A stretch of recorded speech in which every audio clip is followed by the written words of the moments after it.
Theo and I's project was Puerto Rico. For my slide, I did the positive effects of imperialism in Puerto Rico from America's perspective. So, the first thing I had was the power that America gained from this. America was seen as a very powerful country after the Spanish-American War when they took over multiple countries, including Puerto Rico.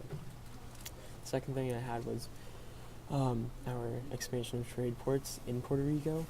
So when we took over, we had trade ports there in which we could gain a lot of money from, as I have in my third point. And with that, with trade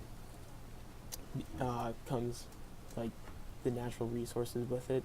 Some of those natural resources include sugarcane, tobacco, and alcoholic beverages such as like rum and whiskey.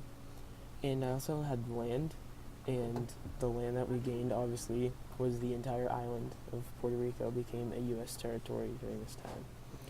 And last but not least, I had the fact that we provided Puerto Rico and kind of helped them with advancements in their civilization.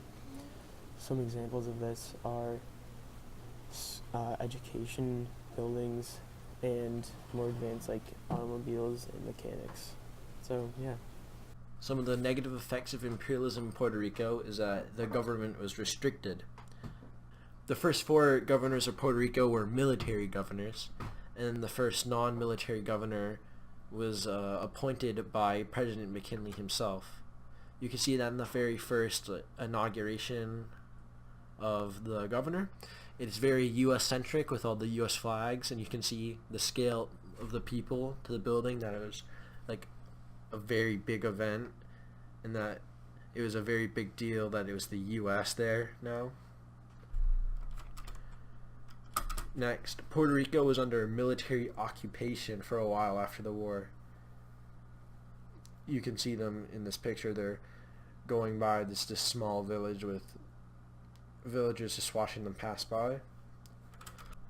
Another negative effect is that the U.S. owned industries in Puerto Rico. Once it became under U.S. control, lots of large banks in America bought out a lot of the industries in Puerto Rico. So the problem there is that all the profit went to the U.S. just while they're...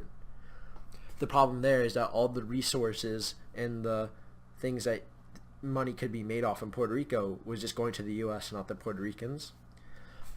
Also, there was a problem with citizenship. Puerto Ricans weren't granted U.S. citizenship until 1917, and many think that they were only given citizenship because it was looking likely that the U.S. was going to join the First World War, and they wanted to draft them. Some of the reasons that the U.S. wanted to imperialize Puerto Rico is to keep true to the Monroe Doctrine. The Monroe Doctrine was that the U.S. didn't want European powers in the Western Hemisphere, and by kicking Spain out, they're keeping true to this promise.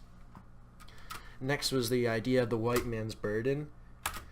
You can see that in this comic, you can see that the people thought of all the Spanish colonies and Hawaii as children, and that the U.S. would have to take a father kind of role and teach them how to be more civilized people.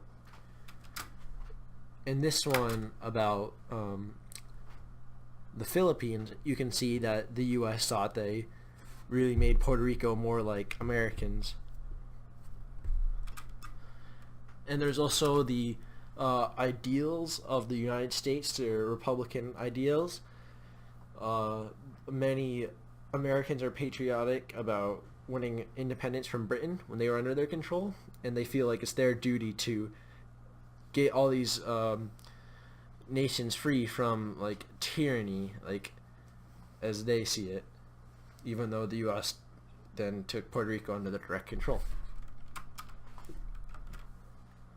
The lasting effects of imperialism: Puerto Rico is still an unincorporated territory in the United States, even though in one referendum 97% of Puerto Ricans voted to be a state. In this comic, you can see that the Puerto Ricans,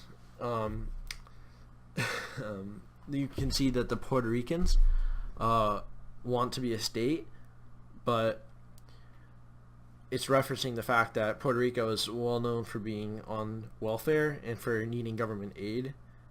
So they're joking about being Richport instead. They're also, because of this, they're not represented in the U.S. Senate or in the House of Representatives. They have someone that goes there, but they're unable to vote.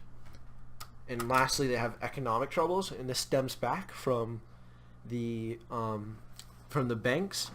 You can see that Obama there, and that represents that they're Puerto Rico, which is represented by a pig because of its shape. You can see that they're putting in welfare there, and that it's all being sucked out by like banks, the big corporations. And that's our bibliography.